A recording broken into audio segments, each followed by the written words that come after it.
Fanboy Friday with Mark Walters and Robert Miguel. Coyote Country 104.9. That's right, time again for Fanboy Friday. So with me on the phone from Dallas, Texas, professional Q&A moderator and speaker, a film critic at BigFanboy.com, and show director of Dallas Comic Show, Mark Walters. Good morning. You know, Robert, I was just looking at some information about this Sopranos prequel movie that David Chase is doing, which he has now retitled. I think it was originally going to be called the Sons of something or other. It had like a really long title, and they retitled it to just Newark. Like they're going to call it Newark. Newark? And all I could think was, who dropped the ball? Why didn't they just call this thing the Altos? There you go, ladies and gentlemen. That's your dad joke to get you through the weekend. That is awesome. The Alto Sopranos. Okay. And anybody who didn't take choir is like, what? But man, yeah, Mark, so what's going on? I know there's not a lot of big movies in theaters this week. I know Captain Marvel kind of cleaned up, right? Captain Marvel is kicking some major butt. Yeah. In 5 days, it made over $500 million worldwide. It is kind of breaking all kinds of records. It's really wowing a lot of people. And, which, of course, kind of begs the question of, since this is the Marvel movie that's going to lead us into Avengers Endgame, which we'll talk about that trailer here in a second, but since this is the film that's going to lead us into that, and considering how well it's doing, man, I'm really curious to see what's going to happen now with Endgame, because it's safe to say Infinity War was a big hit. Yeah. But if people are this excited about a solo character movie, right? I mean, think about it. Yeah. Last year, Black Panther made $1 billion last year. Captain Marvel's probably going to do the same, if not more. So what are we going to see with Endgame? Are we going to see a $2 billion superhero movie? I think it's possible. I'm telling you what, it's going to be huge. It's going to be insane. Hey, but let me say this. As far as Captain Marvel goes, I really enjoyed everything you had to say about it last week. I saw it opening weekend with my daughter, and I'm telling you what, man, what I really appreciated about the movie was that I kind of went into it, especially in light of that stuff we talked about with Brie Larson in the press. I kind of expected, and honestly, Mark, I almost expect this just about any time these kind of female-driven stories happen. But I kind of braced myself for a healthy dose of feminism, and I did not get that at all. And I'm not saying there's anything wrong. I'm not saying there's anything wrong with that. I just don't necessarily need that in my movies. That's not why I go to a movie, you know. But what right, I really, but isn't it refreshing? Isn't it refreshing how it's not there? No. Like, isn't it refreshing? It's like everybody thought, everybody was clamoring and saying, "Oh, this is going to be feminist agenda. They're going to force it down our throats," and it's not like that. No, it wasn't. You know what I really found amazing about it was just. It was like you said. I really, when I watched it, and you'll know what I'm talking about for those who haven't seen it. There's some cool like cut scenes, where they show her younger, growing up, and as a father, I mean, it really, really struck a chord with everything that my daughter that's now 22 and my daughter who's now 12 has gone through in life, and it might have even meant more to me as a dad than it maybe did to my 12-year-old girl, which. You know what I'm saying? I mean, that's pretty fantastic. You know what I mean? When a girl power movie can really inspire, a dad, an old white guy like we've been talking about, so to speak, more so than the 12-year-old, the tween girl that's probably the one they're trying to inspire. That's some pretty fantastic storytelling. So there you go. That's my 2 cents. Yeah, I think also, I'm sure as a father of 2 girls like that, especially with that kind of age difference, I'm sure you can also appreciate the fact that, because this is something I've gotten into a few arguments online. Sometimes it's hard to bite your tongue when somebody's, spouting off and saying something. And believe me, I'm definitely guilty of, I have a hard time just not saying anything. But, occasionally I'll see people, that'll kind of, bitch and moan about, the fact that we're getting these girl power movies or that it's a female superhero because it's an agenda and all this. And it's like, you know what, guys? We've had decades, these straight white superheroes that, it's the same story over and over and over again. Why can't the girls have a movie with a strong female character that they can look up to, that maybe they can identify with or they can aspire to be like? Why is that such a bad thing? Why? I mean, your daughters, especially because like your 22-year-old, she's old enough to appreciate kind of some of the 90s references and whatnot that are in the film. And then your youngest is she can appreciate the fact that now she has a superhero she can go see on the big screen, kind of like Wonder Woman and whatnot. I think it's a great thing, and I just don't understand the people that are rallying against it like it's some big offense. It's like, guys, can't we just let them have one or two every now and then? I mean, is it that bad of a thing? I've always kind of felt like, and it's funny because, being a male, I never was counting. I wasn't ever keeping track. I mean, we always had Wonder Woman. We had Supergirl. And you can say, okay, well, those are extensions of their male counterparts and blah, blah, blah. But, I mean, I feel like they were there. And I don't think that there's any problem making room for more. I just think that the story ended up being great. And let me say this about Brie Larson's performance. One of the things I really, really liked about it, and I'm telling you what, Mark, I love it when this happens in a movie. When the movie first started out, I did not like her character. And about a third of the way through, I liked her a little bit more. 2/3 of the way through, I was really getting warmed up to her and really started. And then by the end of the movie, I was downright inspired. So her, just in that 2-hour film, when you warm up to a character, and a person, and a lot of it was because of watching the story unfold, that was some really... Do you remember the movie The Constant Gardener? With Rachel Weisz? Remember how they painted that character in a real negative kind of like... They make her to be... You know what I mean? And then you realize by the end that, oh, no, she's the good girl. You know what I mean?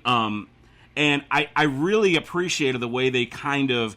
they didn't make her super likable or fun-loving or, you know what I mean? She was kind of cold and kind of stiff and, and then by the end, it was a little lighter and she was definitely a hero. I can't say enough about how much I enjoyed the way that story progressed. It was fantastic. So anyway. Well, and it's also a story about a woman who doesn't really know who she is. Right. I mean, she's trying to figure out where she came from, what her origins were. So she is, in a way, kind of representative of the audience. So in a weird way, it kind of is a mirror image of, the people that go in to watch this movie. The first 20 or 30 minutes or so, she's really kind of cold and disconnected. Mm-hmm. And it's sort of like the audience going in there, already judging the movie for what they think it's going to be. And then as she progresses, as she starts to kind of loosen up and, have a little bit more fun with it. And then towards the end, when she's really kind of figuring out who she was, where she came from, all that sort of stuff, I think that we kind of take that journey with her. I actually think it's really clever how they made this film. Yeah. And it is unfortunate that there are, well, I guess you could say this with a lot of different types of movies, but it is unfortunate there are still a lot of trolls out there that are trying to, tear this down needlessly, because they just don't want it to succeed. And man, oh man, did they get proven wrong. Yeah, And I think a lot of those trolls went to see it, and I think a lot of them are shutting up. So yeah, it's pretty good. But anyway, Captain Marvel, if you haven't seen it yet, that's definitely one to go see. Now I know, like I said, there's not a whole lot of new movies out, but give us some movie news. I know there's a couple of cool trailers and stuff that you guys have been talking about on the site. Yeah, well, I mean, the biggest thing, as I mentioned earlier, is Marvel dropped a new Avengers trailer, and I think a lot of people maybe weren't expecting that. There wasn't a lot of buzz about it online. Like, nobody really knew. In fact, when I saw it, it dropped on Thursday morning, and when I saw that it got dropped, I was like, man, I didn't know this was coming. Yeah. Like, I don't remember hearing anything about there being a new Avengers trailer, so I was kind of surprised by that. And again, they very cleverly, in the way that they crafted this trailer, they've given us a trailer that is, exciting. It's built hype. It definitely gets you excited for the movie, but does a really, really good job of not really showing you anything. Right. Like they show you some quick little snippets of things that you're like, oh, that looks cool. Oh, wow, that looks great. But you don't know what any of it means. Like they're not giving away any story elements. You still don't know like how this story is going to play out, and that's brilliant when you think about it. The fact that we're going into probably the biggest Marvel movie of all time, yeah, and we still don't really know anything about the story. We don't know where this is going. We don't know where it's going to start. We don't know where it's headed to. I think that's great. I think it's great that we're going into a movie like this and kind of going into it blind. But yeah, a couple of the things that we saw in that trailer that I thought were particularly cool that I wanted to mention. We see what looks like some really high-tech, futuristic uniforms that every single one of the Avengers is wearing, including Gamora, Thanos' daughter, or not Gamora, Nebula, Thanos' daughter, who is in the background of one of those shots. So we know that at some point she's going to team up with them to help out. And I'm guessing, because of the look of those costumes and the fact that Scott Lang, Ant-Man, Paul Rudd is in it, I'm guessing that those costumes are for them to go into the quantum realm, which was teased in Ant-Man and the Wasp. And that's going to be how they either time travel or do something to try to fight Thanos. I'm very excited. I cannot wait to see what they do with this. I think this movie is going to... I think it's definitely going to shatter all box office records. It'll be interesting to see if it's the first superhero movie to hit $2 billion. I think it could.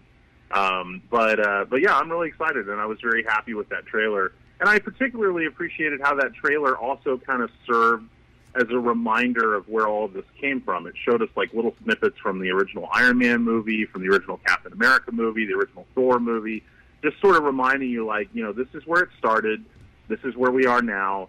And I really love that. I kind of love the fact that Marvel has been playing very heavily off the nostalgia factor. Right. Because, I mean, when you think about it, this whole journey of the Marvel Cinematic Universe, it's basically just been a decade. You know, I mean, it started in 2008. It's only really been 10 years or a little over 10 years. And yet, when you look back on it and you think about the fact that how much they've been able to do in such a short period of time, I mean, my God, DC, you know, they couldn't even get a decent Batman trilogy until Nolan took over. And even that's kind of debatable among some fans, you know. But it's like, you look at Marvel and it's like, these guys put out this many movies in like a decade, and all these stories that they told, and now it's all culminated into like all these characters working together. And oh my God, can you imagine where it's going to go from here? I mean, now that they own Fox, they're going to start using the X-Men and the Fantastic Four. I mean, I'm very, very excited about the future of like the Marvel Cinematic Universe, like where everything is headed. But I also think we need to prepare ourselves, and I think people need to emotionally prepare themselves for the fact that I don't think there's going to be some people that don't make it through this next movie. Yeah. And, I mean, it's inevitable. You know, like these guys, first of all, their salaries are too expensive. They can't afford to keep them on anymore. And also the fact that I think Marvel is probably at a point now where they do really sort of need to kind of move forward. Yeah. Like they need to kind of figure out a new direction to take everything. You don't want to get stagnant, stale. Yeah. Yeah, absolutely. I mean, we've still got, you know, another Guardians of the Galaxy movie on the way. There's another Black Panther movie on the way. I'm kind of curious when we'll see another Doctor Strange movie because I really enjoyed the first one. So, you know, I think we've still got plenty to come for these characters that we know and that we love. But some of the early ones, like Captain America, Thor, and Iron Man, I think we need to prepare ourselves for the fact that they're probably not long for this world. Right, right. So, and maybe that's for the best. You know, maybe it's for the best that they don't stick around. It's been 10 years, but I mean, it feels like a lifetime. So, yeah, I mean, I think you do. I think you're right. We do need to brace ourselves for, and you know what? Honestly, with the way Infinity War ended, that was pretty devastating to a lot of us, you know, because, of course, you know, we know that that's not necessarily how it ends. So some of those guys are probably going to come back. Obviously, we've seen that in a trailer, I guess, to a certain extent. But yeah, but some of them might not. Yeah, no, I mean, I think it's safe to say that, you know, the one thing I remember saying, because there was a friend of mine, a fellow film critic, and she took her daughters to see Infinity War, and I was sitting next to them in the theater, and after it was over, her daughters were crying, and they were saying, I can't believe they killed Spider-Man. I can't believe they killed Black Panther. And I was like, girls, you know they're not dead, right? Like, I mean, come on. Like, Black Panther just... The movie Black Panther had come out 3 months before Infinity War and made $1 billion. Do you really think they just killed him off? But they can't think that way. They're kids. They can't think that way. No, I mean, my daughter's 12, and man, when and I'm telling you what, man, old little boy Spider-Man, he sold it real well in that death scene, or that, you know, that ashy fade scene. Yeah, no, he did. He did. I will say that's one of his most emotional moments of any Marvel movie. It really got to me. And my tween was devastated. It was like when they killed off Carl from The Walking Dead. You know, it really meant something to her. So it's also the thing that, like, when you know kind of the history of Spider-Man and especially from the comics and the fact that he has the Spidey sense, that moment when he says, "I don't feel so good," man, if your heart doesn't just break in that moment, no. I mean, it's like you know what's coming, and he knows what's coming, and it's really just it's devastating. And I think that was such an effective moment. And I hope we get some of those types of moments. That's the one thing I do hope for Endgame. I think that as we go into Endgame, the one thing that I really hope for that movie more than anything else, I hope that if we are going to say goodbye to some of these characters, like Iron Man, Captain America, Thor, whoever ends up not making it, I hope that the deaths, I hope that they carry a lot of weight. I hope that they are effectively done. They're good dramatic moments, yeah. Yeah, I think, well, listen, we've spent a lot of time with these characters, and so I don't want it to be something that happens really quick. I don't want it to be something that happens, that to where we don't really have kind of a minute to process it. I hope it's handled well. I have a lot of faith in the Russo brothers. They still to this day have made my favorite Marvel movie, which is Captain America: The Winter Soldier. I think that is the perfect Marvel film. And I have a lot of faith in them as filmmakers, so I'm sure we're going to get something really good. Well, again, that's Avengers Endgame, which is less than 6 weeks away. Friday, April 26th, so that's when that's coming out. Now that you said that was a great trailer, and I know that there had been some concern with how bad the initial teaser for Aladdin came out. I saw on your Facebook page that you're a little bit more impressed with the new Aladdin trailer. Do you want to talk about that at all?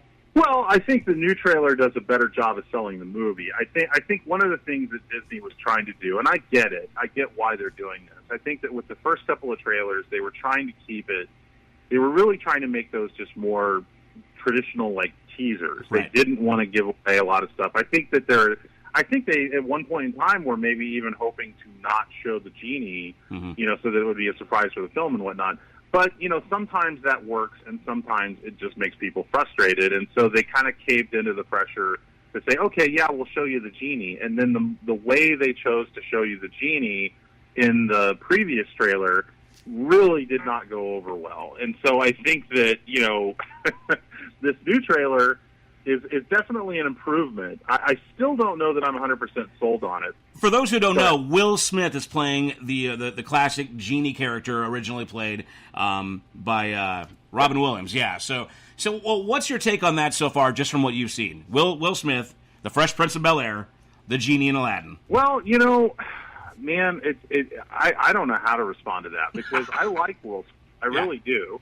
And I think he's funny, and I think he's one of those actors that, like, every generation likes the guy. Everybody seems to kind of latch onto the guy. I mean, let's face it, if we're being completely honest, Will Smith has not made a big hit film in a while. He needs a big movie to kind of remind everybody why he is, the blockbuster star that he is. And so this could potentially be it. I mean, when you look back on these Disney live-action versions of their animated films, like Cinderella or Maleficent and what was that, Beauty and the Beast, they've all been incredibly successful. They've been very, very successful at the box office. So I have no reason to think that this one will not be either. And they are using the original songs from Aladdin, the Alan Menken songs and whatnot. So I'm sure that this will capture the spirit of the original. I feel bad in a way for Will Smith, because I feel like, when you have someone like Robin Williams that delivers such an incredible and iconic performance that everybody knows and loves, it's like for you to have to come along and say, like, okay, now it's your turn. It's like, oh my gosh, I wouldn't want to do it. I mean, I can't imagine the pressure that comes with that. But I also think that they're going to play the genie in a very different way. I think that, based on what I saw in the trailer, it really kind of feels more like, it almost feels like it's Will Smith playing Will Smith, right? Yeah. In a way, and maybe that's a smart move. Yeah, Maybe instead of trying to have him play a character that doesn't fit, maybe it's just kind of like, hey, why don't you just be yourself? Because when you think about it, when Robin Williams played the genie, that's kind of what they did with him. That's what he did. They basically said, hey, just get in the booth and do what you do. So I think that this could end up being a lot of fun. But like I said, I feel bad for Will Smith just for the simple fact that everybody is going to be judging his performance based on the Robin Williams performance. And I hope people go into it and give him a chance, because I think it might surprise us. I think it might actually end up being a lot of fun. And yeah, the new trailer definitely is, to me, a big improvement over what we saw previously. So I have a little more high hopes for it. I actually got a pretty good chuckle out of that moment when, he says, make me a genie, or make me a prince, and, that little gag that they did with that. I actually kind of laughed pretty good. Of course, yeah. So yeah, I think it'll be fun. I'm holding out. I'm holding on to, like, a positive outlook for it. So we'll see how it goes. Aladdin is one of my favorite animated Disney movies. Absolutely, so, again, it's one of those things where it's like, don't mess up something I love. But we'll see. Well, I'll say this: whenever I heard they were going to do a live action Beauty and the Beast, I was like, no, how can you do that? I mean, it's like, no, you're going to ruin it, but. They did a respectable job. It was entertaining on every level, I think. It kind of did some new things, but, paid homage to the original, animated. So, yeah, I mean, if they stick with that formula, I think they'll be okay. So, at any rate, that trailer should be up on BigFanboy.com. Anything else worth mentioning in movie news here? Yeah, no, we're just gearing up. We've talked about it on the show before, but I've got Dallas Comic Show coming up April 6th and 7th. So we're gearing up for that, DallasComicShow.com for more info there. We're just kind of getting ready for all these big summer movies, and we'll be keeping tabs on all the exciting stuff going on. That's all we got.